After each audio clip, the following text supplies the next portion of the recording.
Welcome to Viva Physical Media, episode 23. I'm Emily. I'm Kevin. Nice to meet you guys. Welcome to Scarecrow Video. If it's your first time watching, I don't know.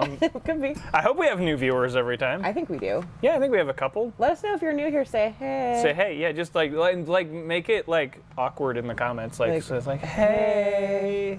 So Kevin, what's up? I've just been rewatching The Suicide Squad. You guys are gonna hear a lot of me loving on James Gunn tonight. So I apologize to the haters out there, I guess. How about you? I feel like for weeks and weeks, I've seen some good stuff, but not a lot.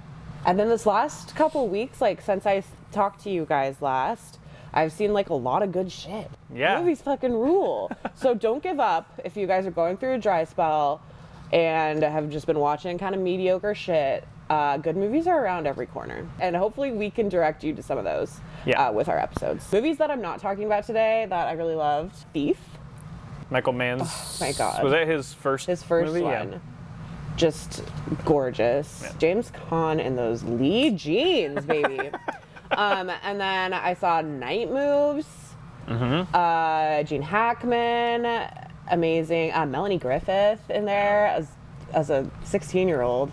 She's great, but everyone's attitude about her is a little problematic. I watched 3 old movies that were like all kind of thematically similar. I watched Midnight, which we kind of talked about a couple weeks ago. Oh yeah, the Mitchell Leeson one. But then I finished it. Great. And then I watched Dorothy Arzner. Obviously, I love her, you guys. The Bride Wore Red, which is a similar storyline where this woman, there's a benefactor that makes her going from like a cabaret girl to being like a very fancy society girl, and she has to like fake it. And then I watched another movie called The Revolt of Mamie Stover, and I can't remember who directed it. One of the big classic guys. But she is like used to be like a dancer, and now she is working like a fancy like club in Hawaii right before Pearl Harbor happened. And she like chooses money over love. It's all these like choosing or wanting money and power over like being a chorus girl or whatever. I don't know, it was weird because I watched them all very close together. But they were all so good. I watch movies for our podcast too, for Suspense is Killing Us. Yeah. So I watched this movie called Mike's Murder that I don't know if I'm gonna do a whole profile on it here. I think the Pure Cinema guys were talking about that, or maybe it's one that is like really due for a assessment or whatever, because I think when it came out, people just kind of dismissed it. It's from I thought you were gonna say like due for a remake, and I was like, no, weird. No, not at all. I got into a Deborah Winger thing because I watched Urban Cowboy, and I was like, all right, I love Deborah Winger. And I'd never seen Urban Cowboy, and so I was like, this is amazing. And so I talked to the other guys. I'm like, hey, we got to do a Deborah Winger episode. And it was like, finally, we can watch this movie, Mike's Murder. But it's a really cool mystery by the guy who directed Urban Cowboy and China Syndrome and Perfect. Isn't there a Deborah Winger movie where she falls in love with like a white supremacist when she's undercover? It's bad. It's called Betrayed. We did it on our show. Oh, maybe that's how I know about it. It's not good. Right. If you like Urban Cowboy, Mike's Murder also has the lady who plays John Travolta's aunt in that movie. Plays like Deborah Winger's best friend in it, and she's endlessly amusing. You guys are getting a lot of extra content right now. A lot of extra recommendations. Yeah. Right? Yeah. So there you go. So that's fun. Besides rewatching The Suicide Squad over and over again, I've just been rewatching things. Yeah. You know, that's my style. Yeah. I'm a rewatcher. I'm a serial rewatcher. And I'm a serial not rewatcher. Right. So there you go. That's why you got this amazingly balanced show. Of me every episode talking about a movie that is one of my favorite movies of all time. And me talking about movies I've seen within the last 2 weeks mostly. Let's do the drawing, because we is it karate balls time? It is karate balls time. Damn. It's actually like 5 past karate balls time. Okay. Yeah. So if you have no idea what we're talking about, last episode we started our first giveaway where we are giving away 2 novelizations, Spaceballs and Karate Kid, from Kevin's personal collection. And all you had to do was comment #KarateBalls in the comments of our last YouTube video, and we see several of you did. So we drew 2 winners. Yep. Someone's going to get a copy of Karate Kid, the novelization. Someone's going to get Spaceballs. And the winners are... You're the best around. Nothing's gonna ever keep you down. You're the best. Congratulations. Congrats, you guys. You did it. And keep an ear out and an eye out for more giveaways in the future. Maybe I'll come up with something next time. Yeah, this will not be the last one. No way. Congratulations to the winners of the 2 of the books. Yeah, you guys earned it. You totally earned You it. truly did. Yeah, you're the best around. So you okay? Can you go on? Get him a body bag. Yeah. Mailbag.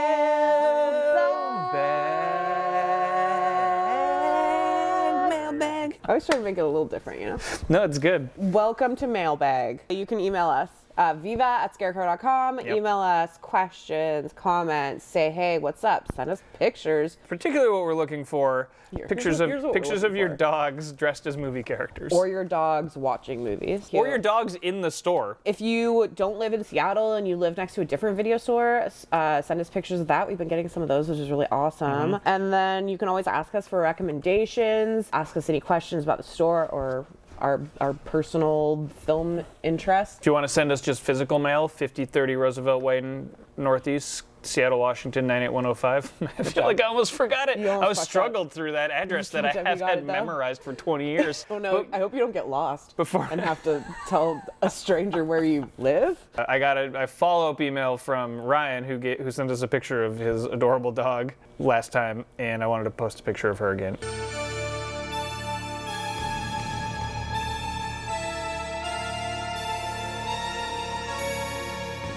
We're going to Sorry. continue to post a picture of Ryan's dog every episode until someone else sends us a picture of their dog. I can't wait to see when our Halloween episodes come up what people are going to be sending us. Remember when people used to wear like ID bracelets when they were kids? I had one You did? when I was real little, yeah. Why did people do that? I guess in case you got lost or something. Weird. I never got lost, so I don't know. Do you still have it? No, I do not. Okay. Yeah. Anyways, you'll probably edit this out. I don't know. I was just curious. We got some mail. We didn't get any like special questions or anything, but we got some cool info and some physical media news. I guess I'm going first, even though I told you. It's a physical media update. Yeah, okay, go ahead. If you've been watching the show, you know we've hit on some good movies and We've talked about a lot of movies. Some weird movies that maybe don't have Blu-ray releases yet. Well, luckily, our fan Andrew hit us up with the secret news. I guess it's not secret because it's on Blu-ray.com. But here's what's getting a Blu-ray release, you guys. Chomps. Remember Chomps? From our very first episode. Was that the first episode? That was the very first episode. That is getting a Blu-ray. Estimated date is late 2021. Yeah. That's cool. I feel like Someone's watching. Someone's watching. Someone over at Blu-ray.com. Someone's watching. Also, This was the big one. One of our This is the big one. absolute favorites, Bingo. I had more than one person tag me We on were Twitter. tagged on the internet for sure. For like a bunch on Bingo, like, hey guys, pertinent to your interest, and like 3 different people in a day were like, were like, bingo, And you know bingo, what? bingo, Maybe and I we loved it. I loved it. Yeah, don't, me too. Don't Maybe get me wrong. we did influence whoever's putting it out somehow. I might buy it. Fuck, you know? And then, you guys, it's happened, which means I have to find a new answer to the what do I want to get released on Blu-ray It's question. Prometheus, the fallen angel, aka Prometheus, Lord of Darkness, aka Prometheus, Lord of the Living Dead, is coming to Blu-ray December 14th, a mere 11 days before my birthday. Dang. A 2-disc edition with extended director's cut. Well, we're gonna have to have a watch So party. we are going to have to do something big for that. And then also, another thing that's coming to Blu-ray that we've discussed is Sundown. Vampire in Retreat, which is a movie I talked about It's on several Blu-ray right now. episodes ago. It's on Blu-ray right now, and it wasn't before. So we're trying to say that we are the trendsetters here. The world is better for it. You know what? Is Mooch Goes to Hollywood gonna be on Blu-ray and would. there'll be an announcement pretty soon. Mooch Goes to Hollywood. No, the next announcement's gonna be like Millionaire Dogs go to Blu-ray. We're gonna be like, no. Agfa's gonna have the print of Millionaire Dogs and have like a 2K scan of it pretty soon. I know, me and Bleeding Skull just started following each other, so who knows? It might happen. It might happen. Please don't ever release Millionaire Dogs. Don't do it. In any form. Andrew says it's exciting to see weird and mostly forgotten movies make the jump to a new format. We agree. Hope you're doing well. Hope you're doing well, Andrew. Thank you for the intel. I got another one from our our friend Troy in San Francisco. Hi, Troy. And he says, hey guys, thanks again for the watch list therapy episode. On Emily's recommendation, I watched one of my oldest list entries, Splendor in the Grass, and it exceeded expectations. What a beautiful movie. I've never seen it, so. It's so good. It's so good. I hear it's beautiful. I just touched the microphone. It probably made a really loud noise. Splendor in the Grass is so fucking good. Natalie Wood's amazing. Anyways, I'm glad you watched that. He says, everyone was great in it, and I enjoyed the long list of surprise supporting actors that kept popping up. Sandy Dennis, Gary Lockwood, Barbara Loden, and more. Anyways, thanks for the push, Emily. Otherwise, that might have lived at the top of my list forever. Next up on the old list, Pop Star, Never Stop, Never Stopping, which I'm sure will be just as inspirational. But what he's referring to is when I talked about how to tackle your watch list, and one of the things I suggested was going to your the very first thing you put on your watch list and just knocking that out. Yeah. Just like, because you always wanted to watch it, but you just keep putting it off for some reason. And then he's talking, and then so this is directed again. It feels, I don't want it to feel like we're dogpiling on this on the person who sent. But we are. But we're not. But there was a person who said like there aren't any video stores in the Bay Area, and then they responded with saying like, well, I didn't mean there weren't any. It's just that they're hard to get to, which is totally valid. Which is like that. And since we don't live there, we don't know. But we've had a couple people who have been like, actually there are. And so this isn't an actually. But it is more like pointing out like some cool video stores in the San Francisco area. It's our favorite type of actually, because it's pointing out more video stores. It's pointing out like cool places to go in the Bay Area to get videos. So I just wanted to put that caveat up there so it doesn't seem like we're going like, you were wrong, because that's not at all what's happening here. He's probably already done the research, but I wanted to be sure he knew there were still 2 open video stores in San Francisco and a third that will likely reopen soon. None come close to the glory or selection of Scarecrow, of course. Video Wave in No Valley, a labor of love that seems to be run entirely by the single owner, Colin. He's super friendly, always manning the store alone, and has impressive movie knowledge, of course. We gotta get in touch with Colin. We do. Before the pandemic, he gave you a complimentary bag of fresh popcorn from one of those portable poppers with each rental. Faze Coffee in the Mission still has a pretty decent selection of mainstream movies for rent. And the largest collection in San Francisco is at Vortex Video, formerly Lost Weekend Video, that lives dormant inside the currently closed Alamo Draft House. So if the Draft House opens again, so will Vortex. So we're hoping, maybe it has again, I don't know. If he wants to take a getaway weekend trip up the coast, the small coastal town of Gualala, 3 hours north, also has a great space, though it's currently on hiatus for COVID. Gualala Video. Its modest appearance belies a pretty impressive collection, funky decor, and creative movie categories. Hopefully it will reopen soon. Love a funky decor. Keep up the good work, guys. Troy in San Francisco. P.S. If you happen to read this on the air, I'm looking forward to how you pronounce Gualala. Gualala. Correctly, I assume. But I kind of want to pronounce it Gualala, because that's fun. Gualala? It's like a Christmas. Sounds like like Christmas? Gualala. Oh, yeah. La la la. What can I say? Yeah. I like Christmas a lot. Email us, and we'll read your stuff on the air unless you tell us not to. Yeah. Send us mail. Send us presents. Bring us beer. If you have a cool project you're doing, let us know about it. We'll give you a little shout out.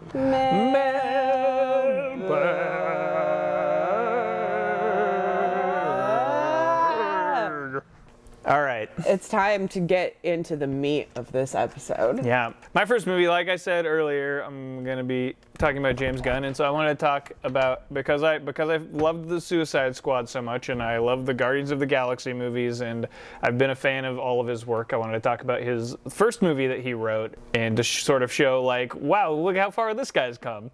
And it is Tromeo and Juliet.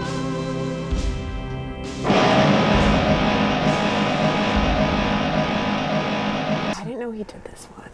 He wrote. This was the first movie he wrote. He co-wrote this with Lloyd Kaufmann, who directed it. I've talked about Troma briefly on here before when we were doing one of the book clubs, because I was talking about the book that James Gunn co-wrote with him. Also, Everything I Need to Know About Filmmaking I Learned from the Toxic Avenger. If you don't know about Troma is the oldest independent film studio in the world, and they produce just, I don't know if it's like not shock material, but it's like, what would you call it? It's like a very... Maybe all of you who watch our show. You guys are like, hello. No, hello, yeah. We know Troma.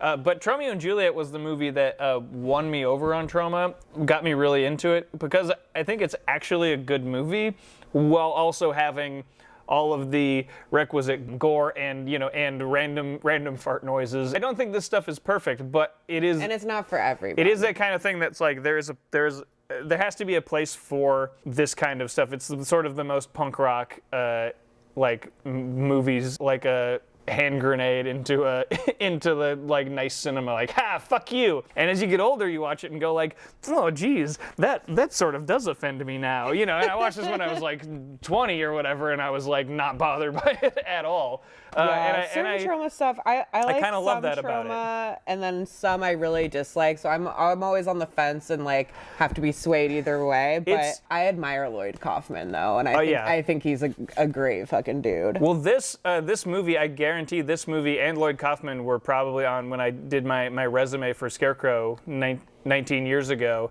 It was probably Lloyd Kaufmann was on my favorite directors, and Tromeo and Juliet was probably in my like top 25 movies or whatever I put. But Tromeo and Juliet, if you haven't been able to figure out by the me saying the title over and over, is a Troma version of Romeo and Juliet.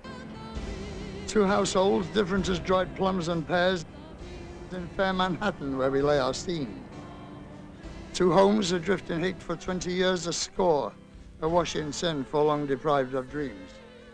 And so it's got Tromeo, who instead of from the Montagues, his dad is named Monty Q, and Juliet's just Capulet still. There's a guy she's supposed to get married to who, instead of being named Paris, is named London, and he's this insane guy who is like a butcher, and she's a vegetarian, and he's obsessed with meat. Must have crawled through the cellar window and died.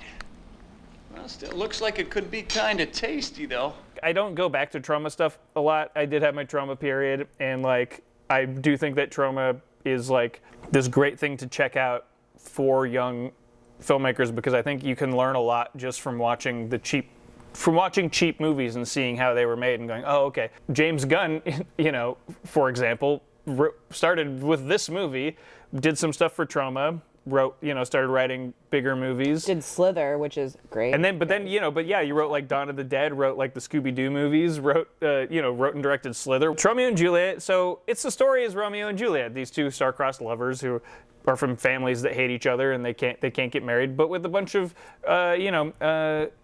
juvenile gross jokes. But it also takes place in like this sleazy Tromaville, is the town where all the Troma movies take place, Tromaville, New Jersey. The thing that wins me over on this one, over like all the other Troma movies, is that like I think the two leads are actually good in it. Let lips do what hands do. They pray. Thus, from my lips by thine, my sin is purged.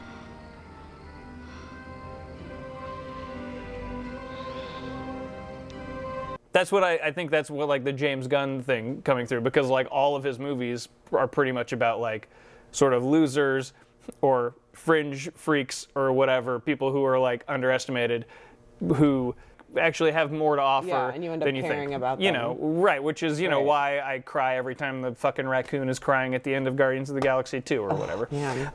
Because I've been watching the Suicide Squad, and because I was like thinking about it, I was like, I'm gonna throw on Tromeo and Juliet again. I haven't watched it in maybe 15 years or something. There were parts I didn't like now. There was a lot of stuff where I was like, well, I don't know if I ever thought this was funny. But there were still some parts I laughed out loud at, and there was a lot of stuff where I was like, I don't know if I would put this in a movie that I made myself. But I'm glad. It makes me happy that there's someone out there like Troma that's going like, we don't fucking give a shit what you think.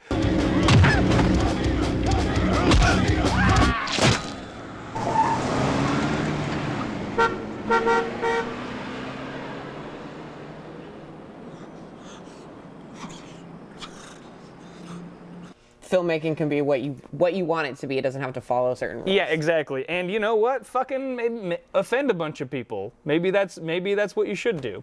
And maybe do it on purpose, like this movie does. You can learn a lot from just watching a Troma movie. Just like you can almost see how they did gore effects and stuff. So it's it's a good filmmaking school too. Found a peanut just now. Just now I found a peanut just now. I cracked it open, cracked it.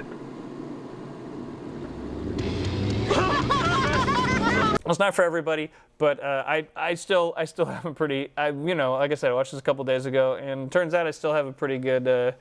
I have a pretty good relationship with Tromeo and Juliet. I saw on this disc, there's a bunch of extras, including an extra feature where James Gunn and Lloyd Kaufmann go to Eli Roth's birthday party. Yeah, I haven't seen that. That sounds really interesting to me. Cool. Check out Tromeo and Juliet, everyone. Tromeo and Juliet.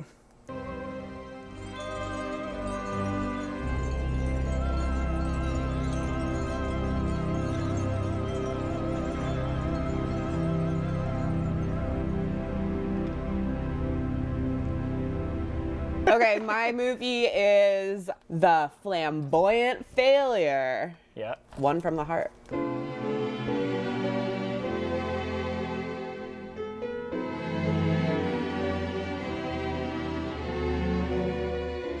Okay, this movie is beautiful. You guys, I didn't even know about this movie. This is Francis Ford Coppola's movie from 1981. Do you say Coppola or Coppola? I say Coppola. Okay, cool. Me too. I'm not sure that's correct. Yeah, me either. Yeah. Francis Ford Coppola wanted to make like a romantic theatrical musical, basically, and he had a budget, and he was like, I'm gonna personally double that budget, and he created all these miniatures and all these lavish set design on the Zoetrope whatever they're called, sound stages, I guess. And everyone was like, well, you should probably like reel it in. And he was like, no, this is gonna be my thing. So basically, this movie, it takes place in Las Vegas. It's the 4th of July. There's a couple, Hank, played by Frederick Forrest, and Franny, Terry Garr. I don't think I'm familiar with these actors. Oh, really? I know Terry Garr from Tootsie, and she's in Close Encounters of the Third Kind. I haven't seen that since I was little. Oh, man. Young Frankenstein? Young Frankenstein. Terry Garr's great. So it's their 5th anniversary, 4th of July, Las Vegas, neon lights. They start arguing, they end up breaking up. Oh, yes, I have something to say. I have lots to say. I have lots to say. I have plenty to say. That's great. You're really saying something now. Terrific. Where you going? For a little ride. Oh, great. Run away. That's what you're good at. And basically, this movie is them going out for the evening. Each of them are like, no, I'm leaving the house. No, I'm leaving the house. And they go out and they kind of experience what they believe in their mind to be their ideal romantic partner and their romantic evenings. Hank goes off and he meets this circus performer played by Natasha Kinski. Gorgeous. Obviously, it's Natasha Kinski. She's kind of like one of the OG like manic pixie dream girl type vibes, and they like drive around and hang out. For the first time, Los Propeños! Terry Garr goes and meets this piano like lounge singer guy, played by Raul Julia. Do I know anything? Raul Julia. Do I know anything? Do I know him? Yeah. Street Fighter the movie. From the Addams Family. Oh. He plays Gomez Addams in the Addams Family movies. You've seen those, right? I have, but I just didn't connect them. Yeah. Anyways, they flirt and hang out, and there's like this exciting like romance between them as well. And it just kind of goes back and forth between this couple who decided like, you know what, fuck it. Like, I want my ideal romance. And it plays out against like the glittering, beautiful Las Vegas night. It's super artificial. It's like very dazzlingly artificial looking, and I don't even really know how to describe it. It was amazing to see on my TV. If ever this was in theaters, I would see it.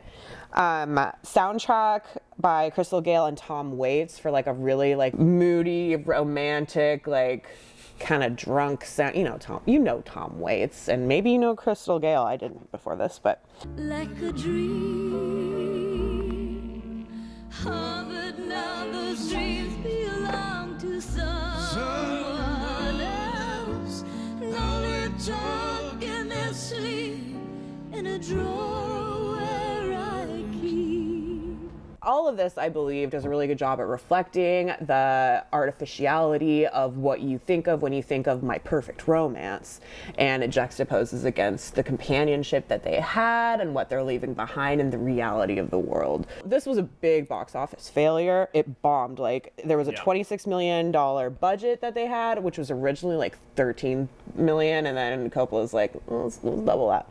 And then it only made like $390,000, which is ridiculous. But then I believe it kind of gained kind of a cult following after a while. At least I fucking loved it. It's a lot more stylized than a lot of things, but I feel like that works because of how it's like juxtaposing against their relationship and what they want versus what they have and what's realistic for them. Yeah.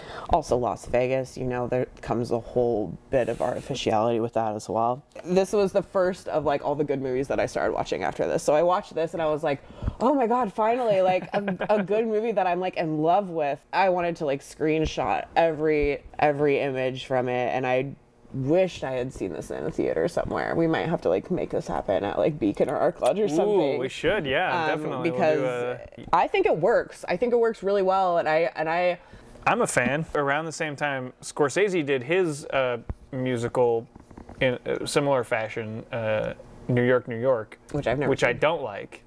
Which I don't think works, but he's trying the same thing. But this one works. And this is not so much a musical where like the characters are like singing and dancing. It's very much musical, though. And it's very much like every scene or two you'll hear like Tom Waits like singing about what's happening. Yeah. You know, which I would prefer that kind of musical to like a singing and dancing in the street musical myself. Coppola, like originally, like I think part of the reason that he wanted to make this was he was like, I want to do something totally. He was coming off of the nightmare of Apocalypse Now. Yeah. And he was like, I want to make something that's like set bound. I want to do something that I can control. And then, of course, because he's Francis Ford Coppola, it got out of control. He also incorporated like video into it. So like they would be filming on film and everything, but then he would have a video to watch what they were doing through the camera in like a different place so that he could kind of edit as he went along, which I'm sure cost a lot more extra money that he didn't need to do. I admire like a vision of grandeur, and especially when it works as well as this, which I think it does. I'm a sucker for big artificial set bound things too, and so unless it like turns me off somehow, but this one I think really works, and I love like Terry Garr, and Raul Julia. I mean, come on, you know, he's a suave guy. This came out on Blu-ray as well, but now I think it's not in print anymore on Blu-ray. Oh, really? Yeah, so I would love for this to come back on Blu-ray. Maybe that'll be my new answer. That's your new answer? Take the place of Bermuda's, which I think it deserves. So yeah, you guys should really check this out. Run from the Heart.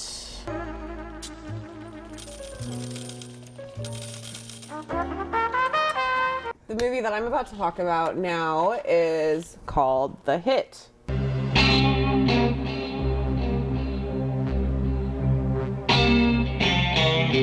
Stephen Frears. This is a great cover too. I like this cover a lot. Guess who's in this one? Terrence Stamp. It's Terrence Stamp. We're Stamp heads over here, even though we haven't talked about a movie with him in a while. This movie came out in 1984, starring our boy Terrence Stamp. So he is in, he's like a gangster, basically. And he snitches on the mob boss and a bunch of people to get a reduced sentence. He basically gets immunity or whatever. I'm here, and I'm saying this because I think I should. And is sent from London to Spain, where he can live out his life, and everyone else went to jail. In the courthouse, everyone's like, we're gonna fucking get you. Flash forward 10 years, he's living like the best life. He has a beautiful house, he's just chilling by the seaside, reading books, being like just Terrence stamping it up, you know? And he gets abducted by a group of like youths who then get murdered after they hand him off to two people, which is John Hurt and Tim Roth. John Hurt, has he just always looked ancient? Because he's only 45 in this movie, and he just looks so tired. I mean, how old does he look in Alien? Yeah. Still, like, really old. Yeah, John Hurt. Yeah, he's not a guy who ever looked young. He's a weathered, experienced mobster, and he needs to deliver Terrence Stamp to the main mob guy so that he can kill him. Tim Roth is in it. This is his second movie after Made in Britain, where he plays that skinhead. I've never seen it. Tim Roth is like kind of hot in this. He's like a psychotic kind of like tight black jean wearing like guy. He's kind of hot. I don't know. So he wants to impress John Hurt, but he's also like kind of unhinged and chaotic energy. Terrence Stamp's basically like, oh cool, been waiting for you guys for 10 years. I've come to terms with the fact that I'm probably going to be murdered. It's fine. Life is but a fleeting moment.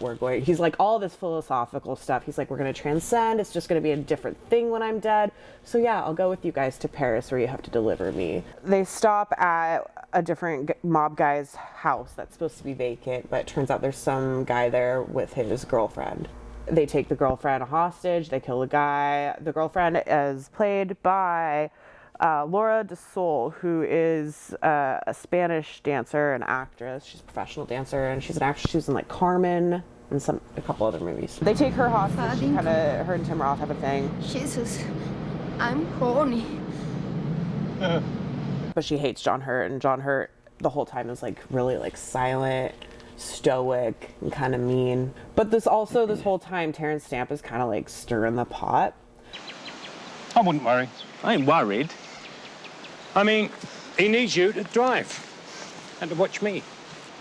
So this basically becomes like a road trip movie. So they're driving through the beautiful Spanish countryside, and it's just like sun-soaked. The score of this is like alternating between like flamenco guitar and like Eric Clapton, and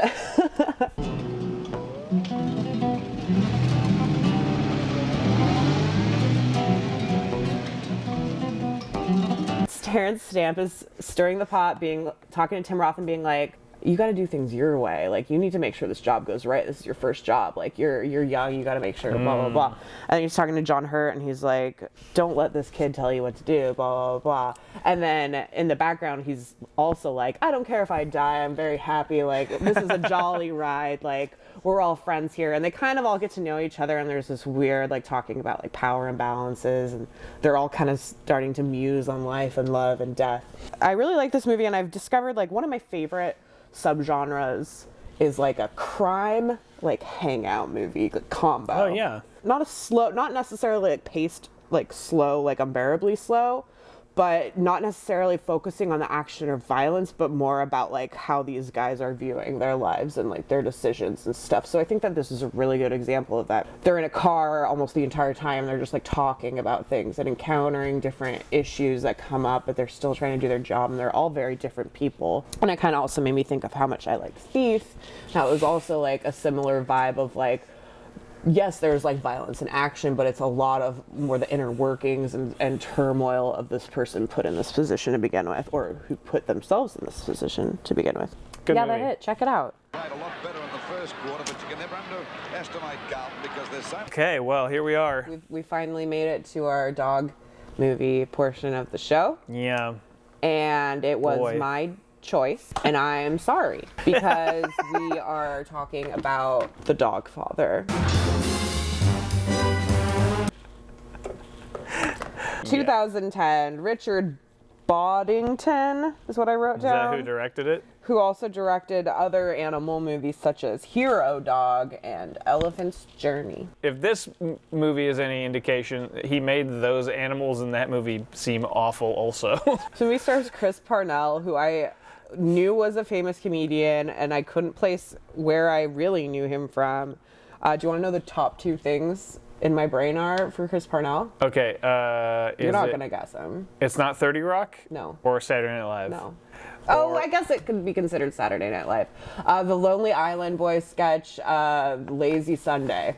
Well, that's on Saturday Night Live. Yeah, I guess it is. I know, I think of Lonely Island Boys as separate from Saturday Night Live, but it is the same. Those videos are on Saturday Night Live. But they weren't at the start, so this was during Saturday Night Live, yes, but I didn't categorize them. Fair enough. So I know him from that, and then I know him from Anchorman. Oh, yeah, he's funny in Anchorman. Ron Burgundy has poop in his mouth. He's now more popular from being voiceover guy for Rick and Morty and Archer. Don't forget his pivotal small role in Hot Rod. Wait, what does he do in Hot Rod? I love Hot Rod. He's the radio host when they're gonna do the main jump, and he's like, you see, like half of this tattoo. It's of this rebellious young man, and he's urinating on an FM radio. And then this other stream of urine is going on to that television set. Implausible, I know, but I like to imagine that he had sex the night before, and now a little bit of residue is blocking his urethra, allowing the urine to flow in two separate directions. Basically, what we're trying to say is Chris Parnell has done a lot better things than what we're about to talk about today. Oh yeah, I mean, he is terrible in this, but it's not his fault. No, you're like, fuck this bulldog. Kind of. Yeah. And that's a hard thing, you guys. I don't think we've had a movie on here, have we? Where you didn't like the dog. And this is the first one. And I'm sad because that's not this dog's fault. No. Or the 4 dogs who played this dog's fault. As you could probably tell from the title, this is I was gonna say this is like a Godfather ripoff, but it's not. It is not. It's a Beethoven ripoff, really. Yeah, basically, this dog, Sonny, belongs to a mob boss, and they were like sitting at the table, and the boss had his big ruby ring on, and this is honestly the boss's fault for having a loose ring on his finger. My ring. But he was holding it down, and then the dog ate it, and then the dog ran away. Ring.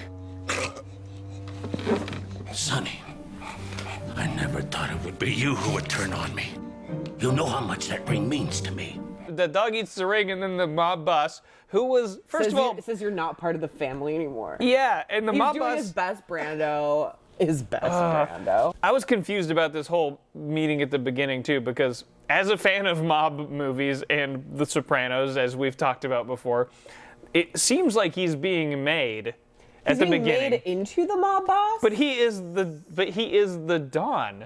And so they're like, is he joining? It was confusing to me what the event was at the beginning. Yeah, I thought someone was being made, but he was the Don, or was it him being made into the Don?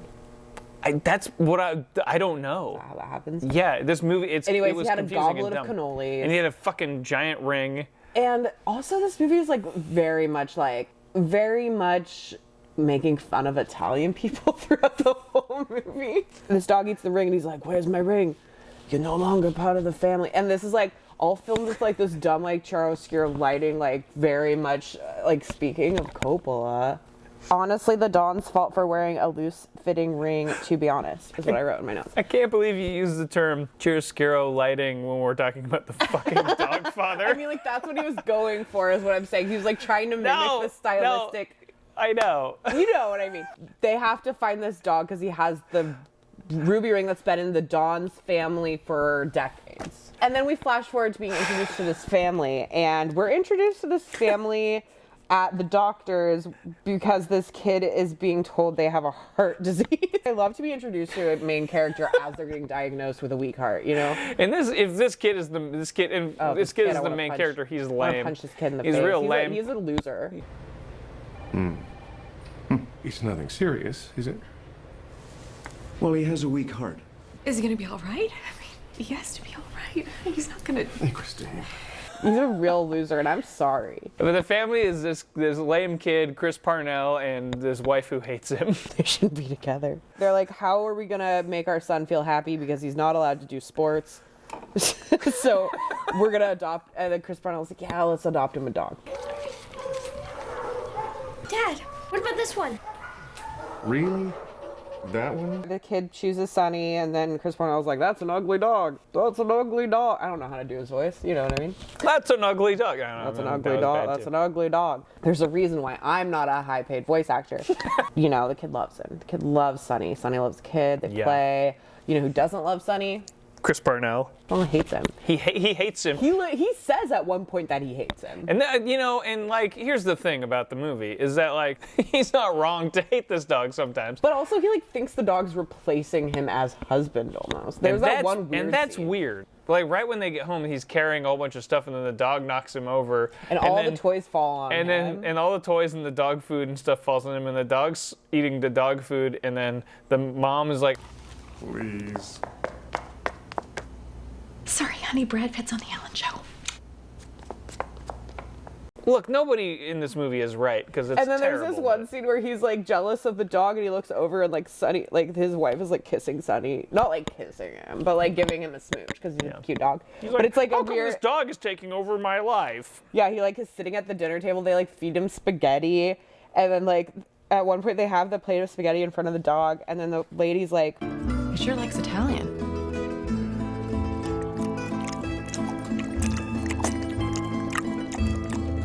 but like, dude, like it's spaghetti and he's a dog. Of course he fucking likes it. It's literally spaghetti. And then there's a disgusting shot of the dog eating spaghetti, and it's just like This adds to the vault that I have of It's all just movies awful. with gross spaghetti eating scenes. Killing of a Sacred Deer, Blue's the Warmest Color, Dogfather. Like, spaghetti's the fucking grossest food to eat on camera. And Spaghetti's the grossest Gummo. food. Spaghetti is great though, but yeah, I guess Yeah, but don't just eat it in the film movie. yourself eating it. No, but eat spaghetti. Yeah, don't not eat spaghetti, but just like don't put it in your movie unless you're trying to gross me out. So these two buffoons? Guffoons? We can call them goons. Goons? Goombas. That's gabagool. No, but Goomba or Goomba. What's the Gumar is like Gooma's girlfriend. Yeah. Goomba is my favorite character to play when I'm playing Super Mario Party. They're sent by the mob boss to go get Sonny, and they suck, and they step on rakes and They go to bump the into each other. receptionist. They're always tripping They over go to each the other and receptionist stuff. at the They pound. The suck. receptionist like this Hot Topic girl, and she's like, "What do you guys want?" Wow, really? A dog? That's strange since this is a dog pound. I'm like tired talking about it. It also feels like, is Chris Parnell wearing pajamas in every scene in this movie? It feels like he's wearing pajamas a lot in this movie. He's totally wearing pajamas like every scene. And yeah, every time Chris Parnell walks the dog, he's like, whoa. Like no one knows how to fucking, literally, you guys, in this movie and almost every movie we watch, no one knows how to have a dog. No one knows how to own a dog. No one knows how to take their dogs on walks, keep them on leashes, protect them, don't let them run away. There's like a scene that goes on for like 20 minutes where he's like walking the dog in front of this lady who's stretching. They must really like the poses I'm doing, or like something weird. And it's like, who's that for? One of the goons, his son is in the main kid's class, and this guy, his name is Dino. Thing. He's not a thing. He's our family pet. Well, you do know what they say about family members, don't you? They all look alike. And he's a real asshole. Yeah, and he's Dino, a big asshole for no reason. He's a teacher's pet. Yeah. He doesn't like the fact that the other kid's running for president. And he has a big mean dog that he brings. Okay, there's a show and tell day at their school, and all of them bring their pets. I don't know, whatever.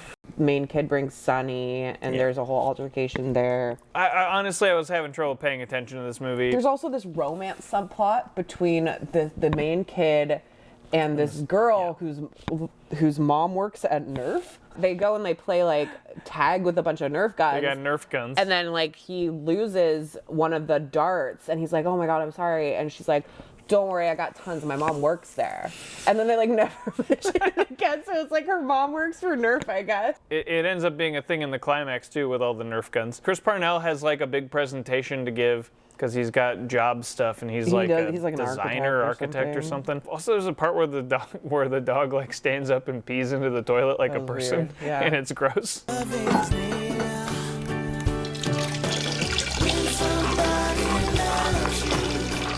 Yeah, that was weird. There's so many parts in this movie that like and Chris Parnell's gross me out in weird ways. Trying to like, he's like in a war with this dog now. At one point, he's like, "I know what I'll get him. I'll give him a spoon of peanut butter, and he'll be licking his lips for a long time." But it's like,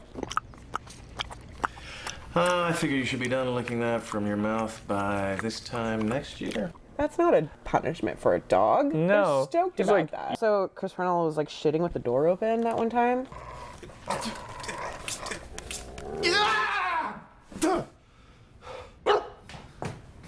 What is wrong? He took my toilet paper. So he steps in poop at one point, and then instead of taking off his sock, he okay, what I wrote is, tries to wash poop off sock while sock still on foot. He takes his poopy sock with his foot in it, and he goes and just like dips it into the toilet and then just flushes the toilet. Is that how normal people wash their socks? Wash poop off their socks? That's how I just wash my socks. How do you wash your socks? If you're from Canada and this is like how you guys wash your socks, like please let us know. There's a lot of gross fake poop in this movie. Oh my god, the poop, the one he's got the poop with the ring on it. And Chris Parnell like reaches, he grabs it, and then he finds the ring. The gangsters figure out that like this is the guy who has the dog, so they have the ring. They kidnap Sonny. Then Chris Parnell's family is like, we like Sonny and you hate him, but you should get him back. And so Chris Parnell has to go to the... And the wife is like, I will change the locks on this house if you don't get him back. They make him sleep, yeah. They like really shouldn't be together. Oh wait, is this after Sonny has destroyed his presentation? Yeah. Okay, so Sonny destroys his presentation to his bosses at some point. Which is like, he has to present this model to his bosses, but they make it a whole like backyard barbecue thing. And then the dog, Sonny, just jumps on the table and ruins the model. And then apparently Chris Parnell gets fired from his job, but it's like... Clearly it was not his fault that Yeah, what? The model was still mostly intact. You could still like put it back together and be like, great. oh, sorry, my dog knocked that over, but you understand, right? And they'd be like, yeah, oh, we get it. Oh, good your job. Dog just knocked it over. That's fine. Good job, yeah, it's a building. It's our fault for telling you to have a backyard barbecue to show us this fucking model. Chris Parnell's gonna go trade the ring for Sonny. And then he goes there, and then there's this whole interminable scene where the kids attack gangsters with Nerf guns, and gangsters are like, oh, what's going on? And I don't think so. I'm sorry. It's so genuine too. Like the kid like sees his dad and he's like, Saving Sonny. And you too, Dad. And then here, the weirdest part to me, you took notes, so correct me if I'm wrong. Yeah, I'll fact check you on this. So there's a Nerf fight.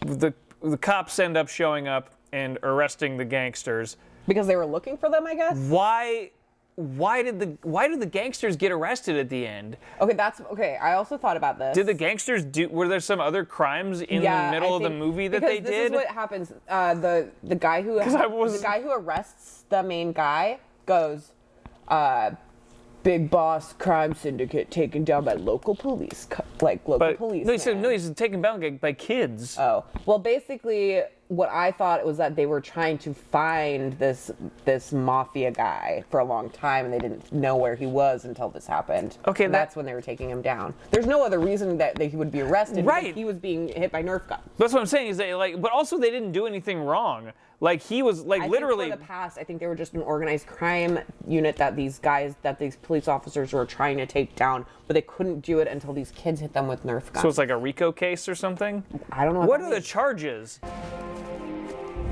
Top crime boss taken down by a bunch of kids. Okay, you're saying you don't think those guys did any crimes before? Well, they didn't do any crimes in the movie. I'm saying, like, you know how they're trying to take down like Tony Soprano and shit, but they have to wait until they like find where they have a RICO case on him. They attach him. They attach him to a whole bunch of other crimes. They like have to it's how they took down. It's how they took down Al Capone with tax shit, right? Poor Capone, he was really fucked up. Yeah, poor Al Capone.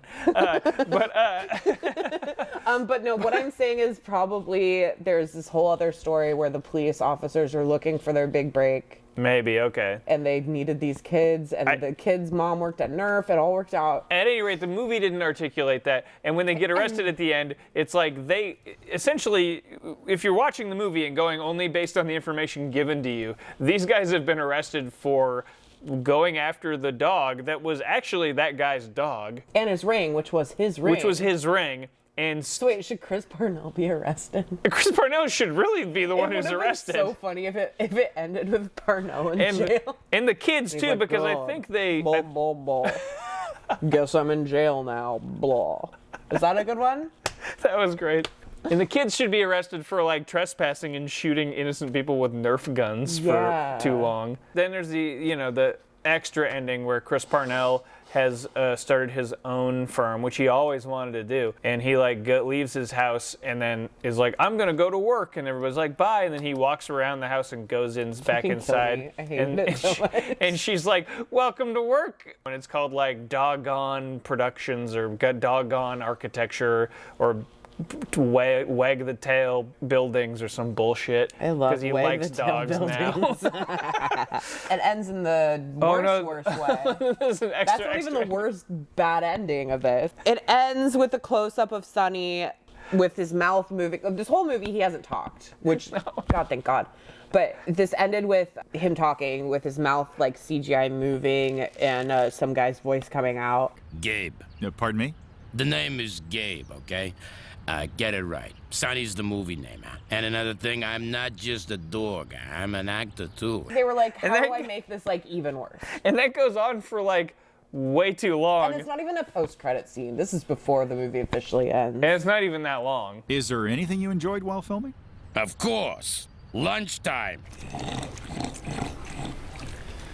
And then throughout this whole movie, you guys, there's this terrible free use music from YouTube going on, where it's like it's like music, it's real because it's music and you hear it with your ears, but it's not like a musical artist made this for their music career. Do you know what I'm trying to say? Oh yeah. And your day is long.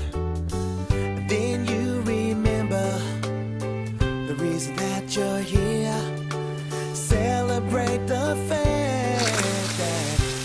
The dog was credited, though. He was played by 4 different dogs named Gabe, Speedo, Polar, and Porkchop. Oh. And all the other dog extras were also credited in the credits, so I like that. That was nice. What do you give it on the paw scale? I'm going to give it half a paw.